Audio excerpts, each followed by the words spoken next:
Hello and welcome to another episode of Rugby TTL podcast. This is part 2 of the Autumn Internationals discussion that we started. Managed to cover the Springboks, England, Scotland and Ireland. Polly, Keith, Adam, always a pleasure to have you on, gents. It's fun to be here. I think there's no point of pissing about. We may as well just start talking about how Wales did, shouldn't we really?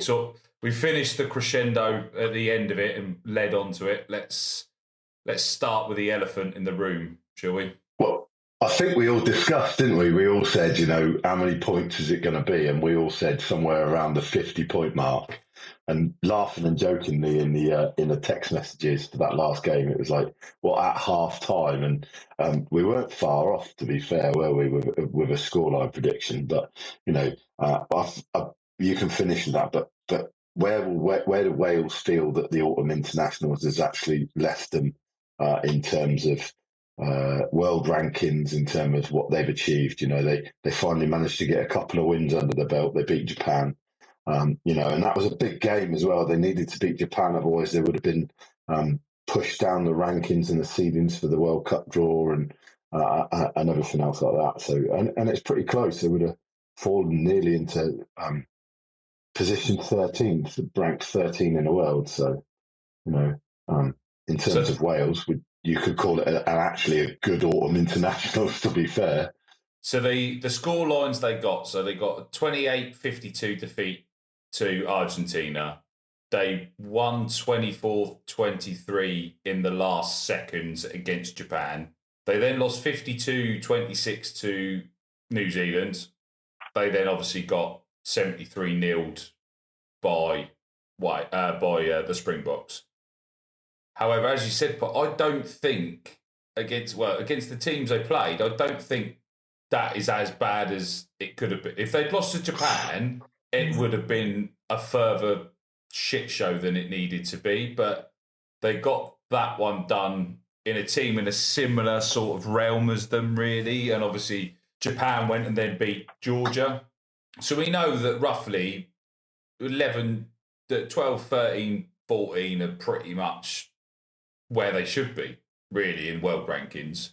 I think they blooded a lot of players in, to be fair. I actually think there's a lot of negatives to take away from Wales just because it's Wales to start with. But I honestly think that they're actually getting players coming through. They've got a bigger issue coming up soon enough with it being reduced down to 2 regions, however that's going to look. Apparently Jack Morgan's now off, Dewey Lake's off, they're off to Gloucester. There's a mass exodus going where, here, there, where, everywhere. There's bigger issues in Wales than what that November International Series was. Well, they're symptomatic of it, aren't they? It's been a long time coming. And like you say, if you frame it in the context of, Wales as they're very much playing at the level, like you said, but it's very difficult to talk about them without taking the historical context of what they were. Look at the Grand Slams they've had, the great players they've had over the years. That's why we're talking about it. If this was like another nation ranked around where they are, probably wouldn't get much airtime, would it? I do find that last fixture bizarre, though, especially considering it was, all right, you've blooded in players, but I mean, that's demoralising and it's a bit embarrassing for the WRU. It was about money, though. Yeah. It was purely about money. The Welsh RFU are bleeding money, and they've got one of the best stadiums in the world. I think arguably nobody can contemplate that. There's 80,000 people that turn up to Cardiff on a Saturday. They love going to the Millennium Stadium. The atmosphere in there is absolutely rocking. So the opportunity arose for them to sell out. They didn't sell it out. Stadium. They didn't sell it out. They didn't sell it out. They didn't sell the All Blacks out either. That's the issue. It's incredible. They did, and a lot of people said that's the systematic problem with Welsh rugby. These were planned when Wales were competitive. These fixtures haven't just pulled out of nowhere.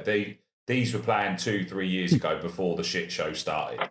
However, Welsh fans have given up to a certain extent and not even sold out going to be able to watch the All Blacks, going to be able to go watch the current Springboks. in their own backyard. There is something seriously wrong within Welsh rugby from top to bottom, and we've discussed it numerous times. But to try and keep this as brief as possible, that it's not been a terrible autumn internationals. I don't think. I agree, and I think that they've highlighted a few players that have got potential to move forward. Yeah. Wales are in a position where they're going to have to start relaxing the way they do their caps and the way that they can play for the country. If you've only got two teams, you've effectively you're only picking from 2 squads of 30. So you have to be able to reach outside and reduce that cap limit. Lewis Rees-Zammit coming back was a big bonus, and he definitely showed that he's got some class in and amongst those Welsh players. And I think if you can get a couple of other players ticking alongside that, you've got the core of a really good team, because we know Jack Morgan's one of the, arguably one of the best sevens currently out there, especially in the Six Nations. You look at the Lions tour, and, I probably would have started him because he's the kind of seven that I like, or definitely coming off the bench. Who's their 9 as well? The one that got injured on the Marco Williams, and he would have started. I think he was in better form than Gibson Park and definitely better form than Alex Mitchell. He was Premiership Player of the Year last year, one of the best players in the Premiership at 9 for Gloucester. He's absolutely superb. So they've got some great players. It's just trying to get everything. Singing and dancing to make sure that they can get people in. Completely agree. And then there was the incident. What incident? It's like high profile. I didn't hear anything about this. What happened? Wow. I think what happened is someone said something naughty about someone else. One person didn't like the fact that they were losing 73-0, may have shot a glance or thrown some comments in regards to a big second row. The big second row grabbed his shirt. In that same process, his hand accidentally slipped up and got in his face. That's how I see it. Happens to anyone. I saw it as his I saw it as his thumb went onto the lad's fucking spinal cord, but that's here by there. But we've obviously discussed this in the group chat as well, and like the ban and all these other bits. And then I saw his response on socials this week, which I think made it even worse. He's not come out looking any better.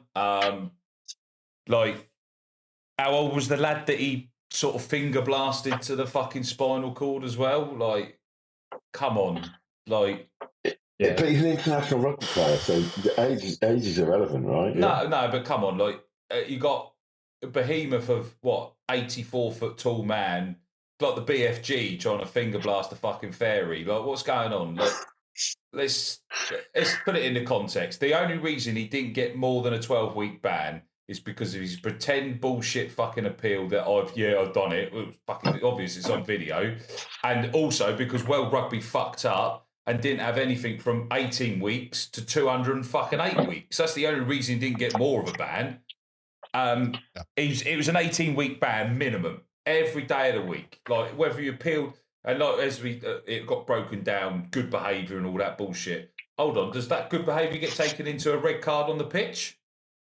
Why does it get taken into account afterwards? Bollocks. Absolute bollocks. That's what it is. Unfortunately, that's the standard rules. If you looked at grassroots rugby now, and I've had to go through it in the last few years in terms of a player getting red carded. If a player gets red carded, the first thing you have to get them to do is apologise to the referee. You have to show remorse for whatever reason, whether you think you were right, whether you were wrong, whatever it is the first thing you need to do is you need to show remorse to the referee. No. Gives you an opportunity to at least go for when the club decides to give you a ban, and and what they propose to the RFU, it puts it in good stead. It says you were not only did you apologise to the other player, you were apologetic to the referee. You understood what you did wasn't necessarily the right thing that happened. Whether you found yourself guilty or not, it made no odds. You just make that apology regardless, because guess what? It can reduce your ban. And anything to reduce your ban to get you back on the pitch is the key thing. And, whether you think he actually meant his heartfelt apology or his words or whatever way, is everything he's done is because guess what? He wants to be playing rugby come the summer next year, ready for the World Cup the following season, the following year. So, but none of the games he's actually banned for a Springboks game. It's only for the Sharks. There's no issues there. There's no concern there because they are what they are. So there's no Springbok games missed. And then to allow a mitigation for a heartfelt apology and then come out with a social media post like that, surely you should be dragged back in and say, well, hold on, you bullshitted this. This is what you actually felt. We're actually going to put it back up to 18 weeks. Yeah. How would you feel if he just got banned for Springboks for 12 games but could play domestic rugby? I agree. Like that, it happened on the international stage. It didn't happen on the club stage. This is where rugby's banning stuff is really, really backward thinking at times. It's ideal in or around an international period, but if it's an international period, it should start either just before. So say he's got a 12-week ban. That will start just before the next cycle of Springboks games.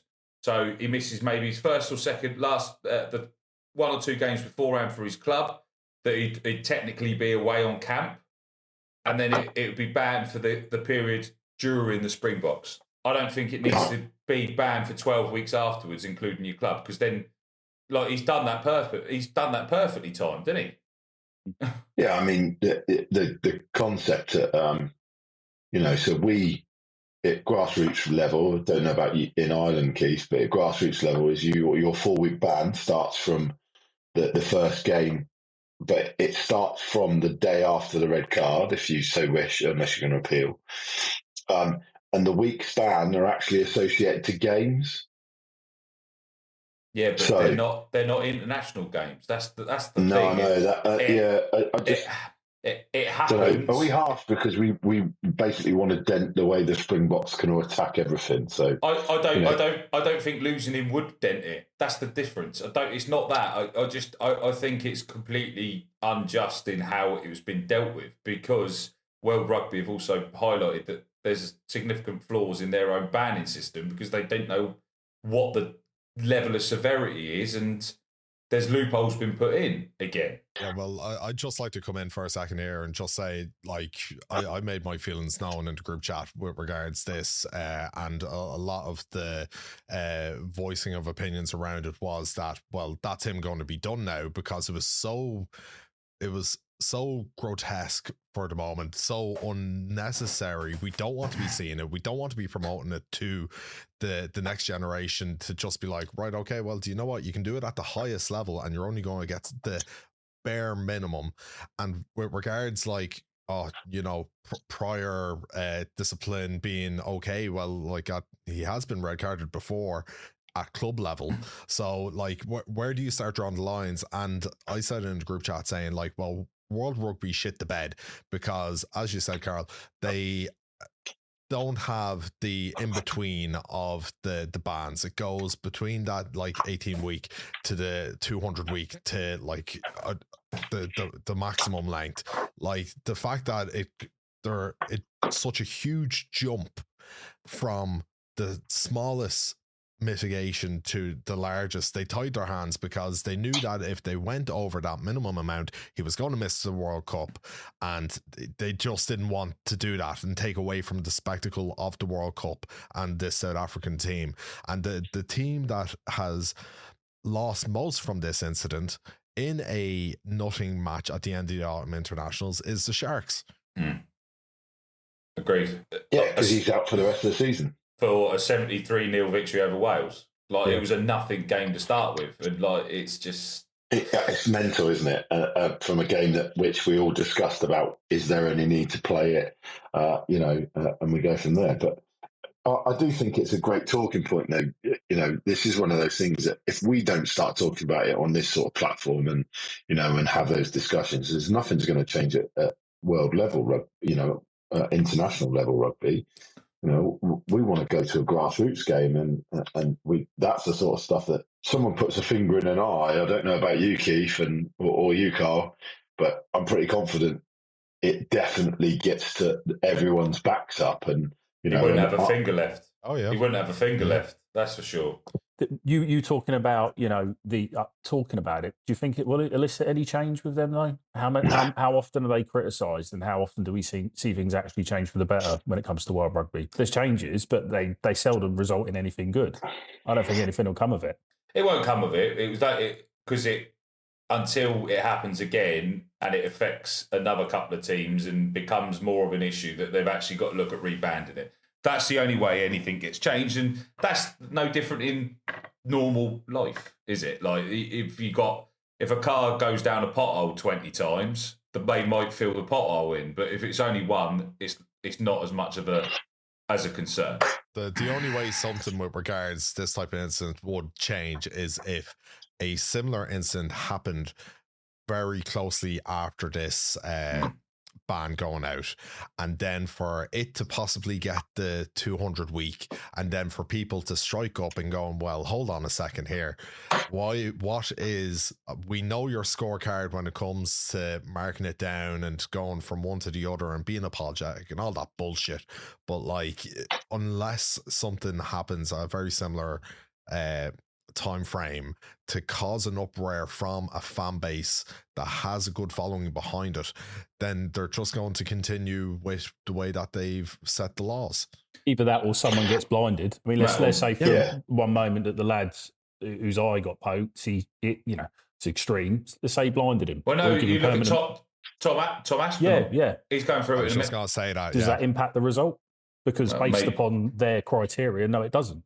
Because he was shown to be apologetic, well, then it's still a 12-week ban. But it's funny, though, because we talk about that, the tackle. If you take someone across the horizontal or if you take someone in the air, the severity of the action that occurs to the person and then when they hit the ground is taken into effect whether it's a red card or not, So you can't say, well, actually, the severity of the incident on the pitch, we can take that into account to increase it up to a red card. Then surely the severity of the actions of the individuals should be then taken into account to the ban, and maybe that's what they've done. Maybe they've seen it as a little bit of a, he was just trying to catch some mascara out the bottom of his eye, and that's what they've looked and go, oh, accidentally you've caught his eye. Sorry, there's your 12-week ban. Whereas, like you said, Carl, he's literally tried to do the old scorpion finishing move, trying to pull his spine out of it from the back of his head and gone, finish him. Maybe we need to see Etzebeth do it to like Bill Beaumont or something to see the change. That might make a fucking change. But right, before we go rambling on into terrible worlds, another team that Wales obviously got beaten by was the All Blacks. However, I think they had a pretty terrible November internationals. Fixture list was obviously a 26-13 victory over Ireland, a 25-17 victory over Scotland that could have easily gone the opposite way. England obviously done the number on them 33-19, and then they obviously beat Wales at the end. I don't think they looked impressive in any of those. Yeah, no, I 100% agree. And what I've been told from the people down under is that they were fully expecting to win every single one of their matches, and the pressure was already on the manager Razor going into the series, and they came out not looking very good, particularly in that Wales game. Wales pinpointed, and I know it's transition from, we were just talking about where Wales could, potentially move forward tactically against New Zealand. They pinpointed that New Zealand have been notoriously poor under the high ball all series, so they just kept going for it, and New Zealand keep selecting players that are not good when they are pressured under the high ball, and New Zealand rugby at current standing is just nowhere near what we've seen over the last couple of decades. Is it because of our expectations are just so immense for the All Blacks? Maybe is it one of those factors that they've either been the best team, the second best team in the world for so long that when they put in a subpar performance, which results don't, that game against England, we can look at that, and we talked about how good England were rather than talking that New Zealand were poor. But yeah, I watched a load of the commentary and some of the podcasts down there, and they were saying it was one of the poorest New Zealand touring sides that they've sent up, for a long time. And thing is, though, I think there's such a depth of availability for the All Blacks as well. It's not just the squad they sent up. I think there's a lot of players that are available, that could be available, that could make them better. And I think there's players that have not been utilised. There's players injured. I don't think they've worked under Razor either. There's quite a few people that have done a few bits.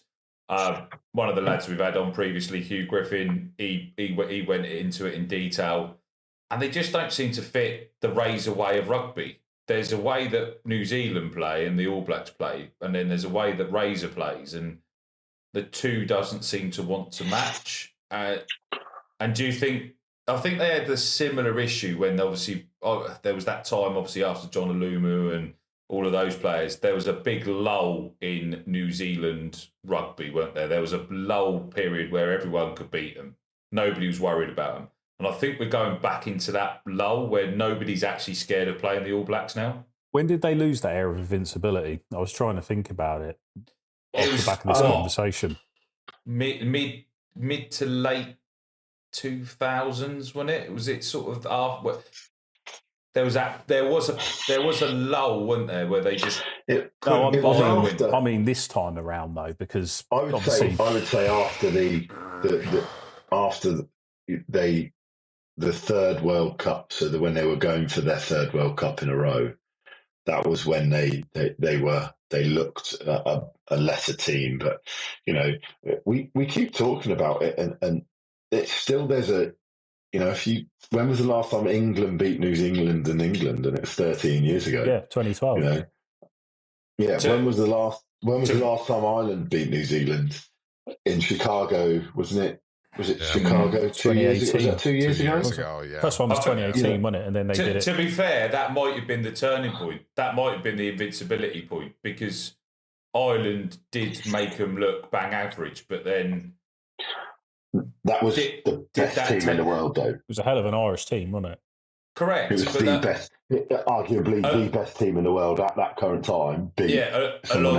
Alongside, then you got the Springboks, and then you've got, where did New Zealand fit into that? Were they third best side? Were they fourth best side at the time? Has that invisibility cloak sort of slipped? Is there other nations that can actually realise there is weaknesses? As Keith was saying, under the high ball was a big weakness. Like, Will Jordan is phenomenal, but can't catch soap. But he will run past 100 players and fucking blitz you all if you put him in his hand and he's off. He just finds space in the phone box with Gemma Collins, that bloke. But he's just. I thought you said Jerry Collins then, but I realised you meant Gemma. Now that man was one hell of a rugby player, by the way. He was, yeah. They've got a lot to do to get ready for the World Cup. Do you think they're actually going to be? Obviously, the opening games against the Aussies, who will. Oh wow, yeah! Because what a cracker of a match! What a game that is! I forgot we've actually had that since the last pod as well, haven't we? Yeah. We've had the old crew. Oh yeah. It's. The thing with New Zealand when it comes to World Cups, even in the last World Cup, everyone was like, "This is the worst New Zealand team that we've seen for a while," and they just show up when it comes to the World Cup. We were like, right, we're finally going to break our quarterfinal curse. They're not playing well, and then they just come out and absolutely do us. So when it comes to New Zealand and World Cup. Look, Arrington's on the table. Let's be honest, they were probably one red card away from winning it, weren't they? Look how close the scoreline was in the final. They are tournament monsters because they've done it for so long. Same as Springboks have got themselves into a similar format. And that's probably the difference between them actually executing World Cups than the likes of France that everyone puts the title on every time. Yeah, they're going to do it. Same as Ireland was going to win it. It's like Scotland and the Six Nations. Yeah, agree. Well, Scotland, yeah, we've obviously Scotland to Scotland, but it's a crazy bubble out there at the minute. And New Zealand have got to probably really come away thinking we've got some graft to do to get ready for that, especially that opening game. Imagine having to go and play the Wallabies on the opening day of the World Cup and not getting just get upset there, because the rest of the group's not great. I think they got Chile and Hong Kong, China, aren't they? So they should be fine. But and remember, if whoever loses that match has probably got England in the second round, or is it the quarterfinals? That's where they hit the England team. They're talking about the bottom half of the draw. Is favoured the Northern Hemisphere teams again. Because I don't know. Don't get me onto the the World Cup predictions, because when ATR said we were going out against Argentina and taking away the possibility of talking about an England-Ireland semi-final, I was like, what are you even doing, Tenure? Old Tenure, absolutely having a shocker there. He's obviously done that for a bit of a clickbait, I reckon. Oh, for sure. He definitely got a couple of people, and a couple of the replies I were getting were that England were the team closest to South Africa currently, and I was just like, right, okay, I'm gonna leave that be. Genuinely, I'm shocked that people are saying, do I think that they're the second best? Do you think that England team is the second best team in the world? I said, don't know. It's always interesting. You don't know what South Africa are going to bring week in, week out. You watch that scrum dominance, and he's literally gone and put 145 kilo blokes in the scrum and gone, yeah, you can't run, you can't catch, but God, you can scrummage. And it's like, okay, well, how do you combat that then? And then you just make everyone, the opposition teams have got to turn around and go, It's like he's got all of the chips on a poker table. He's just trying to bully everyone into doing. He's just turned around and says, "You have to find something to beat me, whatever it is that you have to find to beat me. Then I'll just keep experimenting with different things." And the scrum was destroyed, and obviously they're looking at the law change and stuff like that. And is the scrum actually competitive in any way, shape, or form when the scrum half actually puts it at the second row's feet? When it's still supposed to be struck, the ball is still supposed to be. Unfortunately, Polly, what you just said there, when you've got front rowers that are 140 kg, there's so much pressure in that front row that you can't hook anymore, because as soon as you lift your foot, you're dead. Yeah. Like, you're just being absolutely killed with the pressure coming the other way. So how are you going to combat like the physical aspect of the scrum has become so elevated that the hooking has to be obsolete for to stay up? I think we should go back to a charging gauge. If you go back to like the 80s, where it's and it's literally they're running at each other and smashing into each other. It's that initial engagement that really counts, rather than sort of that applied pressure of like, have the referees holding the scrum in the right place really played into the team that's got the biggest pack, because it's more about the weight rather than the actual technique. It's a case of, you get here, you get set right, crouch, bind, set, speed that up that touch a little bit more to remove the opportunity to get the team that's set. The team that gets set earlier and gets sets first wins that race. Then, is that a solution to be able to sort of create that competition back at the ruck? Because, you get to crouch, bind. Oh, wait a minute, my binds are not right. My binds are right. No, I've told you to bind, so you bind first time. As soon as I say it, as soon as you got less time, right, engage. And people say, well, it's the law. We want to be we want to be set because we're about to smash heads into each other and go. But that's part of it. It's part of the technique, isn't it? It's kind of, getting into that point. I mean, don't get me wrong, I'm never going to prop. I did it once and never again. So I don't want to be in that position, but, I don't know what the solution is. I don't think that there's a massive issue with what we've got currently, but I think eventually they want rid of scrummaging. That's just how it is. That's the eventual. I think that's the eventual goal for World Rugby. With obviously all the other the bits going on are obviously safety, etc., etc. I think, as Keith has said, the size, the push, the pressure, everything like that, it will navigate towards scrums becoming extinct in some sort of format. I think we've already got rugby league though. I mean, to me, I think it'd be a sad day. Yeah, that's the real solution is make props play for 80 minutes. Get rid of 7 players off the bench. Get rid of that 7. You know that. I've never seen Carl shake his head so quick in my life. He was like, "Nah, He's not a prop don't anymore. be saying that." No, buddy. I'm trying to get him off the chat. I was about to say, I'm trying to remove him. You know, make a prop play for 80 minutes, and guess what? You can't have a complete gym monkey. He's got to be able to run around and tackle. Get this woke nonsense out of here, Carl. But you've changed, Polly. You've changed. Someone's got to bring a different perspective. No, fucking bollocks. Absolute bollocks. The Wallabies then, before Polly gets completely removed. Lost to England in the world. Best team in the world. Lost to England 25-7. Lost to Italy 26-19. Lost to Ireland 46-19, and then lost 48-33 to France. Yeah, it's just a shambolic time for Australian rugby at the minute. You know, you thought with the way they were coming back near the end of the Lions tour and the kind of bit of pride that they had, that, oh, okay, well, right, they've finally got a bit of bite, boot and bollocks and a bit of pride about themselves. But the autumn internationals, just, God, like, I actually, for the first time ever playing Australia, I wasn't even worried. I was like, this Australian team is so poor that I just expected to win for the first time ever, and every other time it was a competitive. I've been at the Ireland Australia matches plenty of times, and every single time it's a great showing. The fans, the Australians, come out in force, but the vibe around Australian rugby at the minute is in the dumps. It did feel like there was some embers, as you say, though, Keith, wasn't it?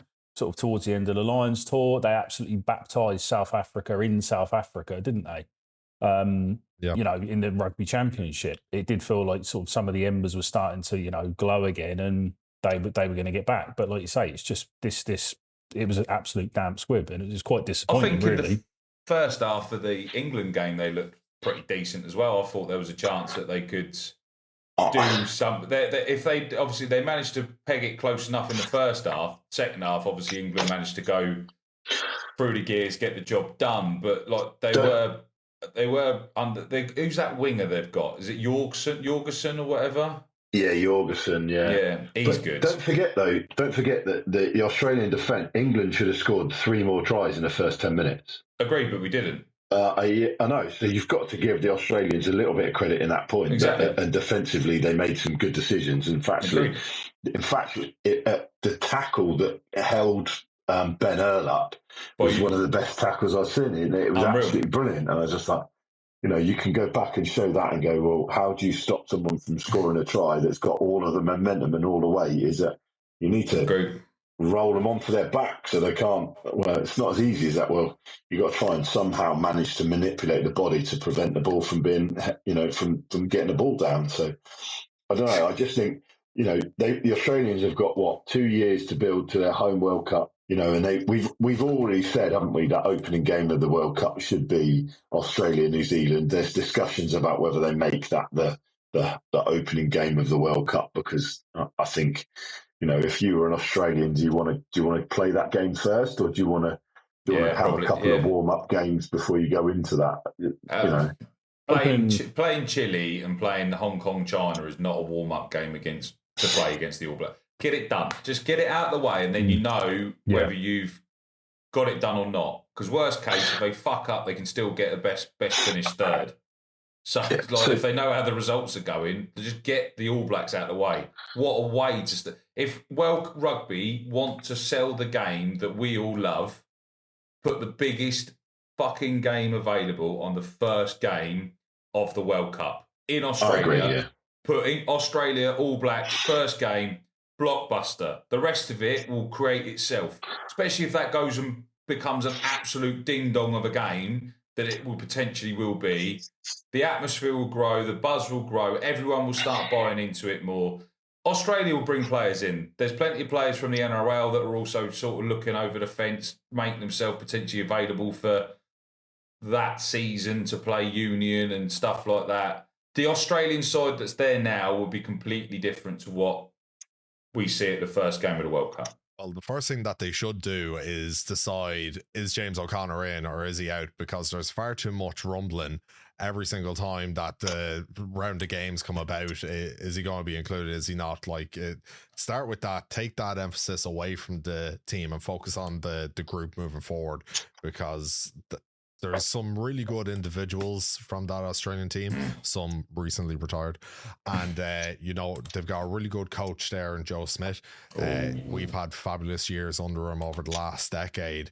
So while I say that currently there is like an air demise after this autumn internationals for Australian rugby, there are pillars. And as you say, they can dabble because they have such a big country and big love for sport over in Australia.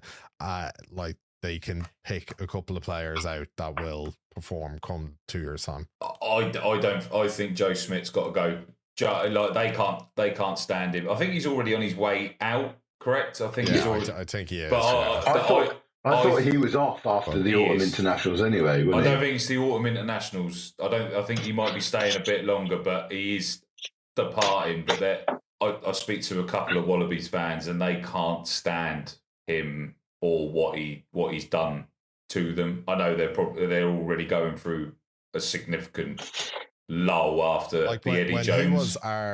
When he was our manager, and the one thing that I really do wish that he embedded in that time that we currently have gone away from, and you highlighted during the last podcast, when it comes to our discipline, under Joe Schmidt, he had a very strict rule of do not give more than like 3 or 4 penalties away.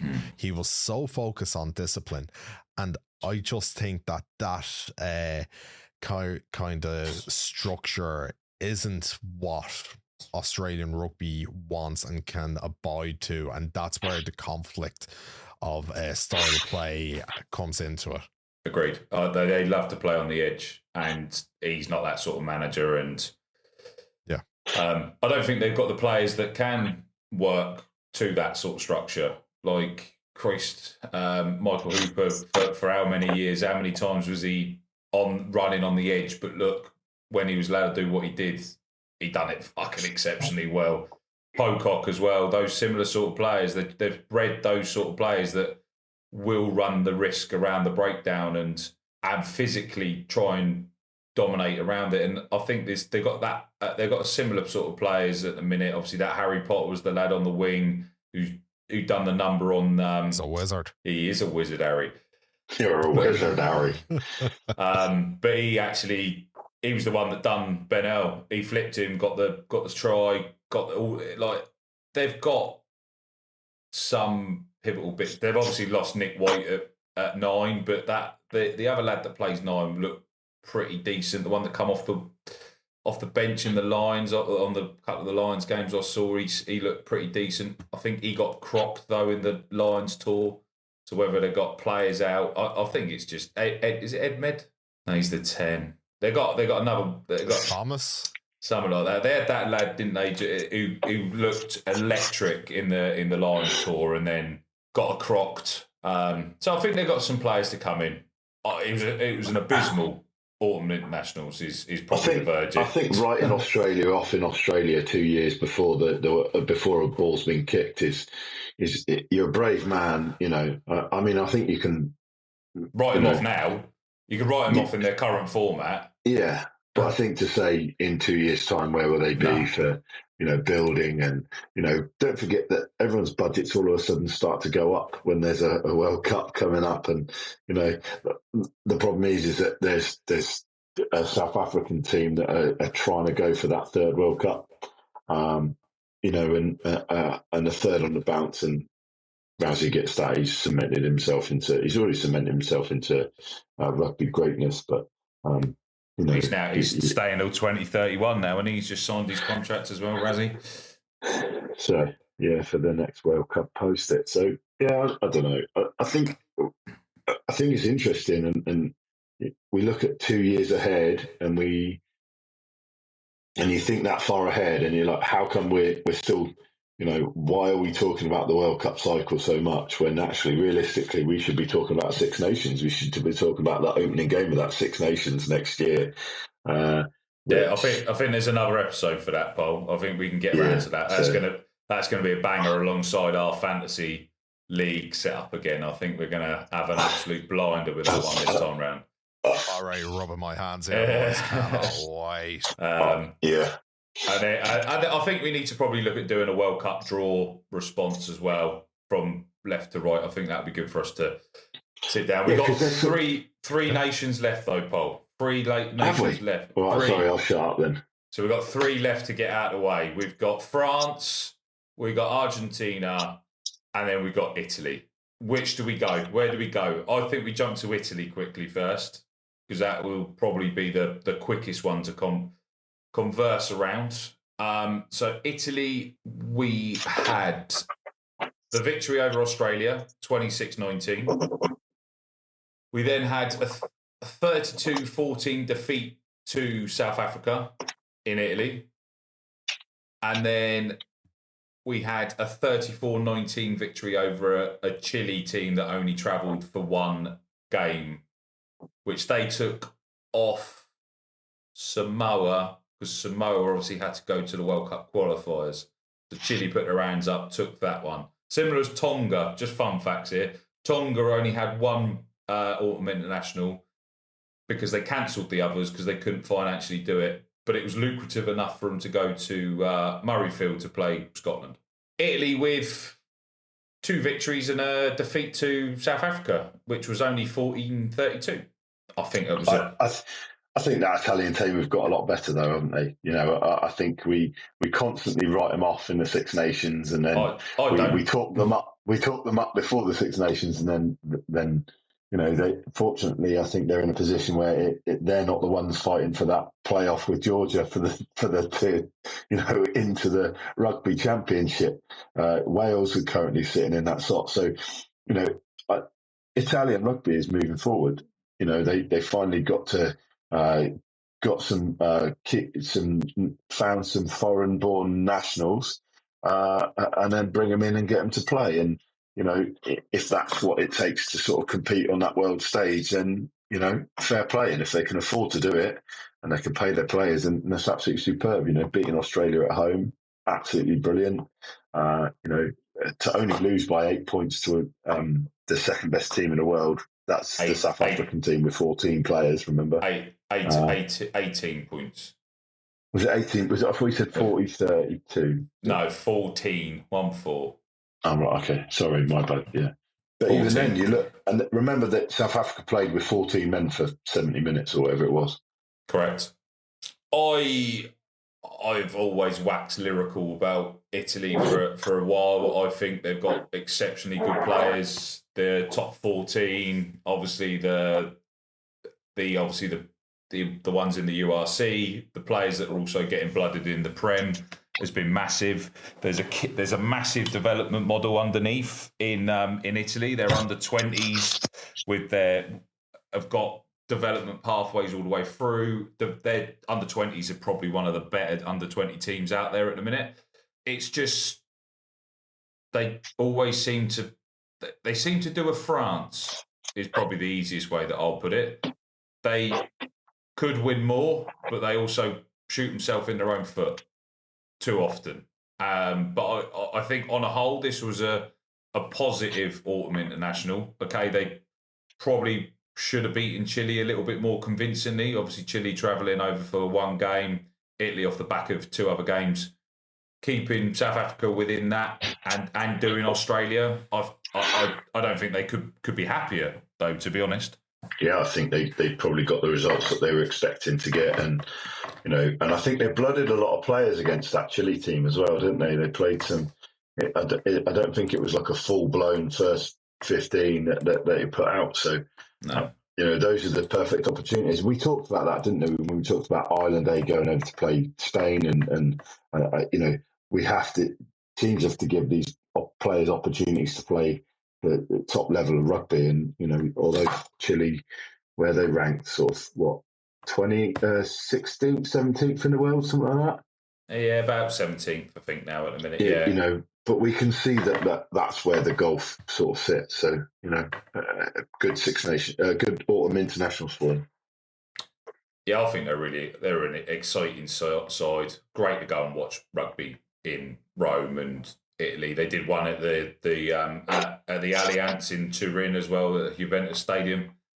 So it's good for them to be able to get it around Italy. But yeah, I love watching rugby in Italy. Yeah, I have the same sentiment as well. Like, they have some really exciting players with Monty Ione and Simone Gessi and Pozo. Yeah. Like, they've got some really, really, like, individual flair when it comes to that back line, that when you're watching them, you're like, well, what are they going to do? You just know they have something in their locker, and when it clicks, it's great to watch. They scored one of the best tries of the whole autumn internationals, and look, I think it's going back a few years. The groundwork that Conor O'Shea put in really seems to have put the foundations there for the current Italian standing, because I remember I loved going to watch Ireland versus Italy just on the basis that Parise, like, they were a one-man team for so many years, and he was such a phenomenal forward that you were just like, right, okay. And he'd score a try, and that would be like, the whole stadium would applaud him, because you're like, right, you're doing the work of 14 other men out here today. So to see the Italians start to create a group that everyone goes from, right, instead of the Six Nations, and spoiler alert, that years ago, it used to be, right, what are Italy doing in the Six Nations? Like, they're finishing bottom every single year, duck eggs, to go and, right, well, they're creeping up the table here. Now, I know that corresponds with other teams not performing, but they are worth their weight when it comes to being in that tournament. Exactly, 100%. I think they've earned their stripes now, and it's now, how do they get to that next level? Is there a way for them to carry on? And again, it comes back to the conversation of, do they need an Italy A side? But then they're talking about Italy A team would be looked to be joined into the Rugby Europe model so that they could get more game time. That's a whole new conversation on top as well. So Italy, good autumn internationals, I think would probably be fair to say. We've then got France and Argentina. Then I think we'll go with Argentina for this one now. Superb. They beat Wales 28-52. They beat Scotland 24-33 after flip reversing 24-0 down at half time or whatever it was. They obviously lost to England 27-23, but could have easily won that if the game had gone on a couple more seconds. Off the back of what was also a very testing but successful rugby championship. A lot of players have come across from Super Rugby Americas, actually playing within their own divisions, scouted and signed up into the Prem, or gone to Super Rugby down in down, I think Western Force. Is that Australia or is that New Zealand? Well, Australia, Western Force. Yeah. So one of the lads, that 9, the Montoya, he's gone there as well. So I think in 2 years' time, we're potentially looking at one of the dark horses for the World Cup. They've proven that they can beat, pretty much everyone. Southern Hemisphere. They could definitely come away and play some superb rugby. Watching them play rugby is like going back to watching the old All Blacks, the way that they want to get the ball around, they want to get it moving, and they keep it alive. It's like, they're a threat to everywhere on the park. It's like when I was at that England game, and genuinely at one point I was like, "Oh, the game's done," and next thing you know, Argentina have got the ball in their own 22, and I'm like, "Hang on a minute, how all of a sudden is it now in our 22?" And they're about to, and they definitely had the opportunity to win that game, and I think, that goes to show that you got to keep fighting for it. And they proved it the week before when they were, losing at half time or losing to Scotland, and then they come back with one of the, superb second half performances that you can sort of put on paper. Definitely, they are. That's why they're fifth. They're ranked fifth in the world. They're absolutely brilliant, and hopefully they'll just keep developing. It's taken 15, 20 years for Argentina to really sort of step itself up, but they've been close and close and close, and now I think they really start to show their rugby prowess. And they've got a great league that's going on in the structure in their country. They've got great support behind them. They've got international support they're allowing their players to go some different places. It's almost like everything that's been put in place over the last 20 years in Argentina is just coming to fruition now, which is superb. And I think the next thing really for us to happen is to see a World Cup in Argentina. Well, yeah, we had Lucho had Agustin Pichot on the episode, and yeah, that got discussed. We know there's a lot of political things that are stopping that, but I think that is naturally got to be the next step. Super Rugby Americas is probably the perfect blueprint for anyone that wants to grow and consistently grow rugby within nations as well at the minute. Like, they've just gone up to the 8th franchise in 6 seasons, and everyone's competitive. Players are getting scouted, going and playing in bigger leagues, Prem, and there's still a conveyor belt of players coming underneath. And I think to be able to have Santi Carreras on the bench and then bring him on and do what he does, they've just got one hell of a team, and they've got some players coming through. And we even saw the Pumas 15, where they obviously got to play Munster, and they also played for Bristol Bears and did exceptional things against both of those sides as well. Like, Munster were no mugs, and obviously Bristol Bears played a younger side than planned, but there was still moments of brilliance there for the future of the Pumas as well. So I can't wait to see where that comes. And I honestly think they're potentially the dark horses of the World Cup. How that goes, I don't know. I don't think they beat Ireland on the day, but if it's past the quarterfinals, then yeah, they probably will. But it's that's just Ireland being Ireland. But that was a strategic call from my side, Carl. Just so you know, it's like they've got to, we got to wait and see how everything unfolds. A lot depends on if we beat Scotland in that group stage, but everything is lining up to look like it's going to Ireland versus Argentina once again. And just to double down on that point, we didn't even talk the very first match at the Lions store. Yeah. They beat the Lions in the Aviva. They put on a show that day. They were just phenomenal. Unbelievable. 28-24, I think was.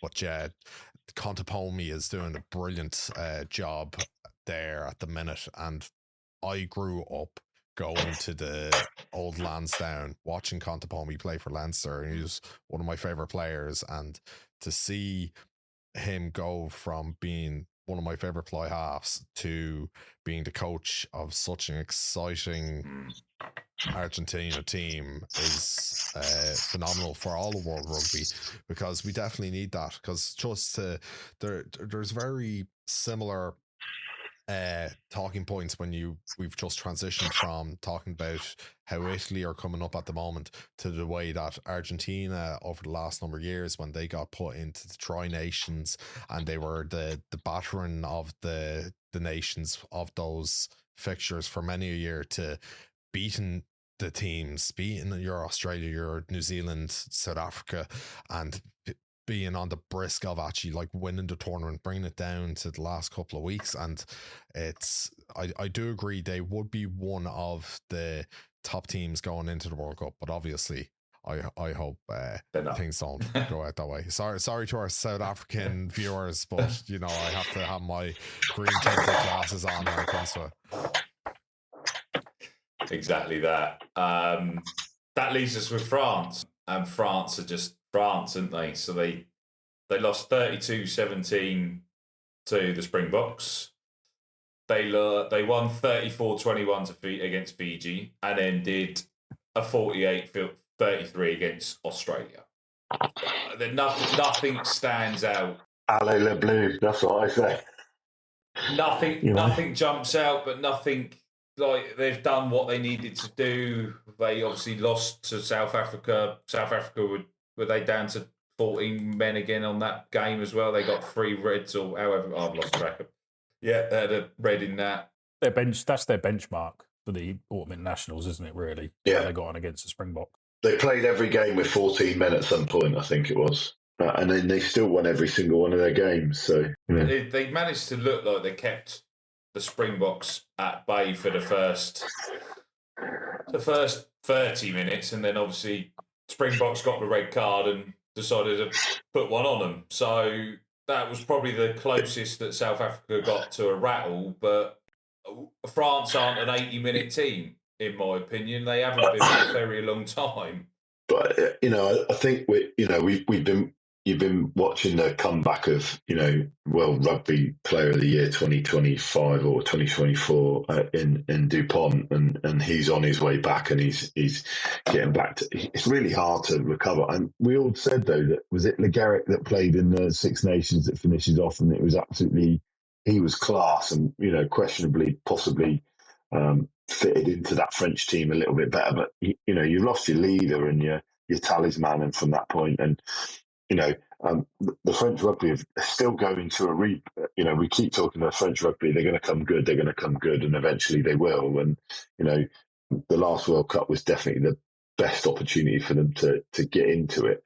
And then they've had 2 years where they're kind of sort of, where we're saying, but definitely wouldn't write them off for the Six Nations coming up, in February. And it's hard to gauge when,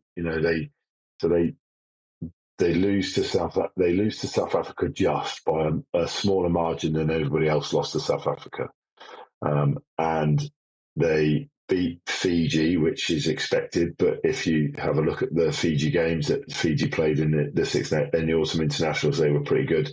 So I think the French are slowly, quietly moving along nicely, and will be a massive force come the Six Nations, and we'll see that passion, that French passion, to come out again. 48-33 against Australia was a bit too close for comfort, though. Like that's probably exploited any French frailties. Thomas Ramos, absolute exceptional kicker, but literally just a human turnstile. Fire escape in the middle of the pitch. Literally just turns into a fucking armadillo, rolls up every time a tackle comes near him, but can kick for miles. And then you've got a very aging pack. They've never really replaced the front row. They've never really got past Antonio disappearing. I think he come back at the weekend in the top 14 or something like that. So I think he's on his way back, but he must be about 104 now. Just young for a prop. Yeah, exactly. Yeah, he's like a baby. But I don't think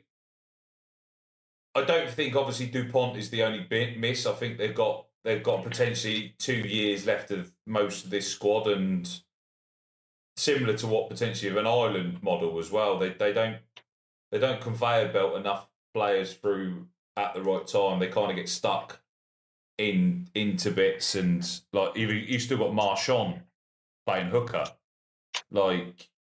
How old's he now? He's playing in the top 14, but I wouldn't say he's probably the best hooker around. They've got the depth, haven't they? And they've got the pathways. If you look at their youth setup, how well their under-20s do. They got Gaultier though. Yeah. Gaultier is just a mentalist, isn't he? Yeah. And you've also got to find players that can play the Gaultier way. Yeah. the Pro 2 league as well. Look at the strength of that league, the second division. It's the strongest second division in the world, isn't it, domestically? They've definitely got the. I think arguably the strongest. We call it the strongest league in the world, but then you would question, in that case, then that's the reason why they've been so dominant in the European Championships for the last few years, and the Investex Champions Cup, and the French teams are just doing superbly in that, and and even then their league is really competitive, so they're going to breed some good players, and they've got a good balance of basically paying everyone top dollars to come across and play in the country, but yet sort of still be able to promote and build their youth setups and bring those French players through. So, if only some of the other home nations did the same stuff, then maybe that would be a little bit better.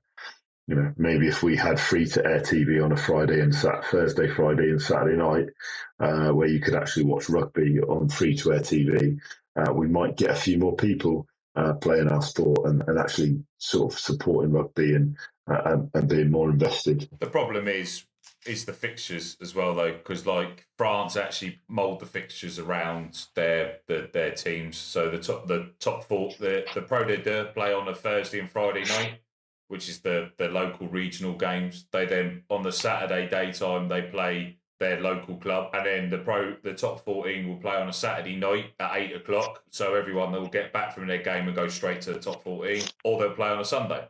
So they tailor rugby around the rest of the actual viewing public. That's the difference, and that's how they've got 4 top tiers of rugby.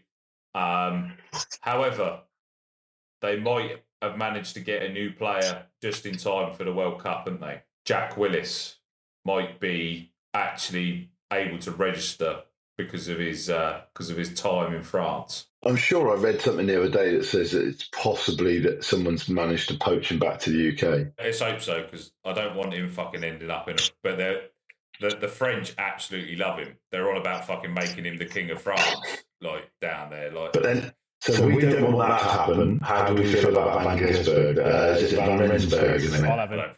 No bias, no Bristol bias at all. I don't think he's good enough. It's not that he's one of the best centres in the Prem. Where do you stand on it, Keith, about foreigners playing for your international team? Me, I'm all for it. Yeah, we would. I think, look, here, it'd be stupid for me to say anything otherwise. Like, over the last number of years, the best Irish players have been those that have been imported, like the Van der Fleers and the Bundyakis. So look, I'm all for inclusion. By the way, I didn't say that just for those reasons. I genuinely thought it was. I wasn't trying to goad you. So I think he was. Yeah. No, England have been doing it for years as well. Dylan Hartley was a South African. You go back, Mike Catt. There's a whole load of players. The Scotlands were doing it for years, and everyone's done it for years. I think a case of, if you've been capped for another country, though, I think that maybe that's where we should lie. And, I think there are rules. That's how they used to. Talking about. That's how they used to do it. Because we're talking about now. Because that's like the Vunipola brothers are paying for Tonga in the World Cup. The whole World Cup. Yeah, we need a whole World Cup episode, because there's a whole with the draw. Tuolangi playing for Samoa. There's a lots to talk about, and I think that will be a great episode to get in at some point very soon. All in all, I think England probably had the best autumn internationals. Wales didn't, on paper, look fucking terrible, but actually did okay. Scotland probably had the worst, I'd say. Argentina looked like they could be a dark horse. Ireland had a positive one until they got found out by the referee. That's one way to put it. All Blacks was pretty dog shit as well. France was France. Italy probably really positive as well. I think All in all, and then South Africa just cunts, didn't they? To be fair, that's probably the easiest way to put that. I just genuinely think it was a really good autumn internationals. That and I know we're on the podcast, a few weeks after it's happened, but they're still talking about it, and the buzz is still there, and everyone's still having discussions, and we're still now already literally gone from. Right, autumn international finish. Right, it's 4 months to Six Nations, or 3 months to Six Nations. England players are talking about who's going to be ready, who's going to be selected. Was George Ford the best player in the autumn internationals? And it's great, and that's the thing. You want that to be talked about, and you want people to talk about that international level. And we talk about it as well, but we should also really start talking about local rugby. When I mean Premiership rugby and Championship rugby, and and bring that sort of stuff in, because that's where we're lacking, aren't we? International rugby is massively followed and supported. We need to sort of get the other stuff going as well. It's been really positive though, with ITV managing to get the rights as well. So that's going to be. It's going to be huge to free to air. I think the only downside that I will call out for the autumn internationals was it was on TNT. I don't think the coverage was great. I think it was hard for people to see. I thought I rated it when it was on Amazon because it was easy for people to get. Everyone's got a Prime account. Their wife's normally, or their missus is spending fuckloads of money, so they've already got a Prime account. It's easy to watch rugby. Chuck it on.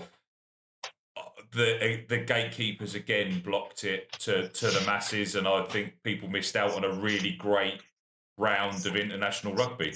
Yeah, I think 100% with that, Carl, and that's kind of the consensus over here, not just with regarding TV deals, but definitely what is felt like the rugby as why it's been lacking in its popularity over here is how it's being gatekept from the not just grassroots, but say the less well off, the ones that can't pay for your private colleges or pay your massive Sky bills. So to be able to have your Amazon Prime would definitely be a better way of reaching out to get eyes on the product. I really hope Netflix really take it seriously. They had the opportunity. They dabbled at the Six Nations behind the scenes thing. That didn't work out as well as it should have, but I think there's a chart. Everyone's got Netflix. If there's a way that they can get into it, I think that could really push rugby in another direction as well.